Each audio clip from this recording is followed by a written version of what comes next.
course, the Biafran forces surrendered officially to the Nigerian armed forces, which of course signaled the end of the war. January 15th also marks the anniversary of Nigeria's first military coup.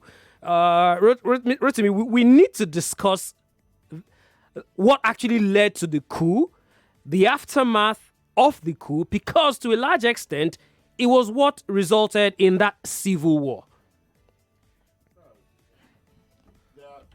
There are many things that converged. And sadly, it seems that the lessons were not learned. Apparently. Because some of those circumstances are beginning and could even escalate. So you have, for instance, this Amotekun controversy, which in itself has arisen because historically, for many decades, the police was underfunded, undertrained, and the country is under-policed.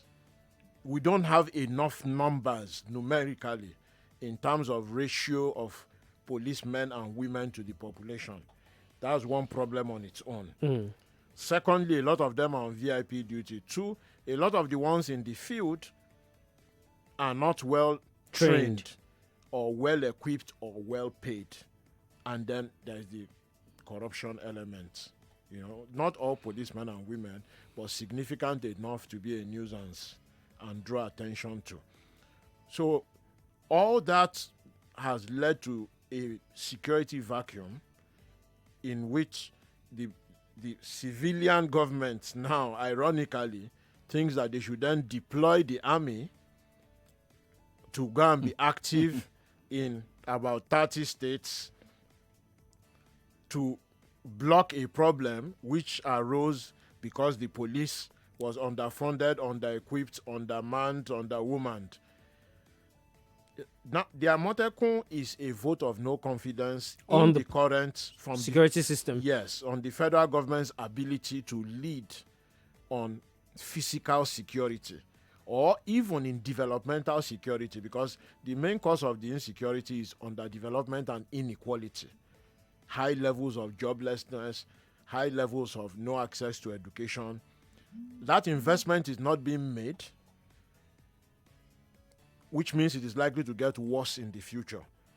But to stem the problems with physical security, organizations like Amotekun have then been invented. The similarity with the Western region crisis before the Civil War is that, and it is really bizarre, that it is again from the Western region. Exactly the point. It is really bizarre. In fact, it need not be from the Western region, but it is bizarre that it is starting from the Western region, you know, where the clashes between Awo and Akintola, you know, led to the state of emergency being declared in Western Nigeria, which then spiraled into a whole number of other things. Of course, the other side of it was then the coup. Yep. The counter coup, the attack on Igbos, because some people felt the first coup felt wrongly. Yeah, exactly. Very very wrongly. That the first coup was a so-called Igbo coup. It was just a coup of young army officers that had similar levels of education and joined the army. All trained in the UK, by the way. And joined the army at the same time. And many people don't remember that the two people that stopped that coup were Ojukwu and Ironsi. Who are also Igbo, you know. So when people say Igbo coup, I say you just had the name Ifejuna. Yes, and you just assume. Nzeogo. And you just assume. So all those events then spiraled, you know, and of course Ojukwu was the governor of the East Central region when the pogrom started and the Igbos were being attacked in other parts of the country. And Ojukwu, being a student of history, studied history in Oxford, saw the bigger picture for himself and thought, well, if he doesn't seize the opportunity now, when else can he seize it? You know? But two key lessons which the Attorney General now is not reflecting on. One is And as I was saying during the newspaper review in the morning, that the way to resolve it would have just been to call Governor Fayemi, who is chair of the Governors Forum, and call Governor Akeredolu, who is the chair of the Southwest Governors Forum, and say, guys, we have looked at it from the federal level. We are thinking this thing may get out of hand. Can we meet when you come for Federal Executive Council on Wednesday and see how we can wriggle out of this problem? And it would have doused the tension. Instead, Malami came frontal and said, Amotekun illegal. Whereas Amotekun was created in the perception of the Southwest governors to fill a security vacuum. So if you say it's illegal, their answer will be, do you want to disarm us in the face of insecurity? They've also thrown the equation that after all, we have the civilian JTF in the northeast. In Kano, civilian JTF in northeast. So exactly. What is the equivalence there? So if Malami raises the stakes by saying police or DSS will arrest anybody parading as Amotekun, and actually does so, it will lead to a backlash. In fact, it will lead to a crisis within the police. Which is just reminiscent of 64, Yes, 65, 66. Yes. It will lead to a crisis within the police. Because if the police start arresting people called Amotekun, will they arrest the rank? Will they arrest OPC? Will they arrest governors who set it up? Will they arrest the theoretical leaders like Professor Banji, and people like that? So, Malami has set himself up for a very, very bad showdown. Because if he crosses that line, then we are likely to see some conflicts coming. The best that can happen now, as I said, it is a lose-lose situation. The lesser loss is for them to go to Supreme Court. And if Supreme Court that Southwest governors can, other regions will be empowered to do same. Because the other four regions, the representatives have already put out a statement. If they say Southwest can't, it will be seen as using federal might to suppress the Southwest. But that is the lesser loss. The bigger loss will be if they try to go down the route of arrest and set up conflict, which we don't know where it will go. Because believe me, although Babangida has been saying recently that it will be silly for any army officer to be thinking of coup, the fact that the army is present in 30 states already on different operations, if there is armed conflict between the police, other security operatives, and ethnic militia of any kind, it's an emergency situation immediately. And the army, they are ambitious. And if they talk with Abuja and they say this is the only way to stop it, who knows what can happen? So Malami has to be extremely careful. In fact, he has to step back and prevent anything. Because in this kind of multiple scenario thing, it can go in any direction. And if they don't have anybody in the presidency doing game theory, they should go and bring somebody now and say, if this happens, this is likely to happen. Do we want it to happen? How are we going to How are we going to avoid it so that we don't have a pre-Civil War situation starting again from the Western region? All right. This is where we call for your contribution. Phone numbers are 01277 0993, 01277 1993, 01277 2993, 01277 3993. Would ask that you please allow the 0993 line for our lady callers, if you may. Hello. Hello, good afternoon to you. All right, I already put you in a spot. Yeah, let's go on somewhere. I think he was on the 0993 line. Hi there. Good afternoon. Good afternoon to you. Please, I would like to share my thought on the very first issue. Go ahead. Of the pension of our military men and the rest. Go ahead. The thing about Nigeria is we don't value our own. Now, I don't really know much about history due to my age. I'm just trying to read and keep up with conversation. But to the best of my knowledge, in every aspect, it is very difficult to get pension. Now, let's take a flashback to the footballers that try not to play for Nigeria. John Fashion, sometime last day, opened up and said the UK, England, still pays him at the end of every month for playing less than 10 games for England. Now the question is, even our national team, they don't even get bonuses for being a serving player, not to talk of being a retired player. So my take is the government should actually prioritize. If you are working for Nigeria, if it is paid, we should know. If it is for free, we should know before they go into it, because it's always saddening to me and heartbreaking to me when I see corps members on the road, when I see military men on the road.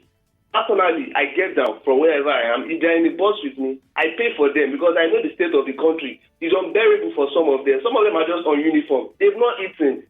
And you can't blame them. Nobody wants to move close to them because we have painted them to be horrible persons. But we used to forget the fact that they have a family, they have children, they have wives to cater for. Our government should try to do better. These people are actually defending us. We should love to respect and honor them. Thank you. That's my take. I appreciate it for sharing with us. Thank you very much. Hi there. Good afternoon to you. Good afternoon. Thanks for joining us. This is Abdul Fatai. Okay, go ahead. Yeah. Concerning the Amotekun issue, I'm begging the federal government, they should allow the Amotekun to stay. Even that, maybe west or north or east, they want to build their own security. They should allow them. Imagine, in North there, they have something like that. Even they call some Hizbul life, something like that. They even arrest people. Our government is not tell them that they are illegal. They should leave there. They should not cause civil war. Please, we don't want any problem in this country. All right. To eat food, nawala. To drink, nawala. They should not cause another thing. Oh dear, sorry about that. Thought you had wrapped up. Okay. Hello, good evening. Oh, good evening. Is Nigeria for? Yes, it is. Oh, Sam from Mowe. Welcome, Sam. Okay. I want to comment on the discussion. Go ahead. Okay. What I think what is happening is that the West is somehow positioning itself for the next dispensation. You know when the North was left for about 14, 16 years without governance, central governance. The North was left for about 14 to 15 years. Yes. When did that happen? Yes, from 2009. When Obasanjo came in, till the time Yaradua came in. They are governors now. There was governors. Yes, at the central government, at the federal Well, government. it was just an 8-year period, and then there was... With that one, the North was not wanted to come back and occupy the center. And for me, I believe that is what led to all the crises we are having in the North, so that they will regain power. What the West is trying to do is to position themselves for the next 4 years, so that whether you like it or not, but by the time you give them the power for the 2023, Amotekun will die naturally. All right. No, That's a theory. There is something wrong with that Theory. And the first is that there is no monolithic thinking. I mean, everybody in the West did not come together and say that we should form Amotekun as a way of creating tension so that they will give us power.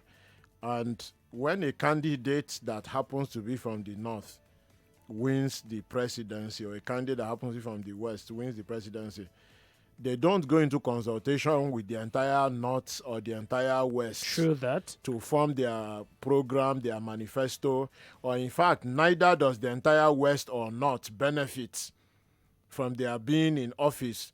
I mean, people around Jonathan's area can bear witness that in terms of roads and infrastructure, I mean, there isn't much significant difference. Changes, If you are living around Ota or on the way to Ogun State from Lagos, please tell me that Obasanjo's tenure led to the place turning to Dubai. And of course, in Katsina, the hunger in the country is highest in Katsina.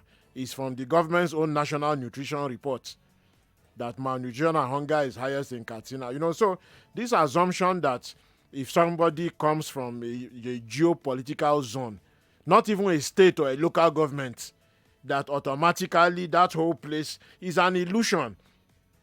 And I mean, nothing changes. if a president is in office or a government is in office and the entire country benefits, people will be less concerned about where the person is from. The ethnic divide and rule game is played by some members of the ruling elite to keep everybody in check. But don't you think that the question of restructuring, which has been a constant conversation over the last couple of years, will probably address some of these issues that have resulted to Amotekun, for example? Like I said earlier, we call ourselves Federal Republic of Nigeria, but we almost operate in a unitary system, so to speak. Well, not almost. It's more or less a unitary state. I mean, the governors are almost powerless. The power they have is over their budgets, which they have in their hand. Beyond that, there is nothing really more that they can do. So it's federal, it's unitary. You have a dual system. But in terms of command and control, any president in power, it's not a Buhari matter, any president in power in Nigeria assumes that they have the final say in a federal system. Now, with restructuring, whatever that means to whoever, will it address it?